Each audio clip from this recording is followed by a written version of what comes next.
Hello all, ఈరోజు healthy breakfast మొలకెత్తిన పెసలతో ఎలా పెసరట్టు చేసుకోవాలో చూసేద్దాం. ఇక్కడ నేను మొలకెత్తిన పెసల్ని మిక్సీలోకి తీసుకుంటున్నాను. అండ్ పచ్చిమిర్చి, తగినంత కరివేపాకు అండ్ అల్లం, కొత్తిమీర కొంచెం. So mixie పట్టేసుకుంటున్నాను.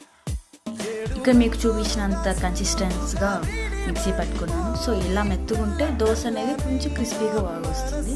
తర్వాత నేను నానబెట్టుకున్న బియ్యంని మిక్సీ పట్టుకుంటాను, అది కూడా యాడ్ చేస్తున్నాను. యాడ్ చేసినంత బాగా మిక్స్ చేసిన తర్వాత మీకు సరిపోకపోతే సాల్ట్ కూడా యాడ్ చేసుకొని తర్వాత ప్యాన్ వేడి చేసుకున్న తర్వాత పెసరట్టు అనేది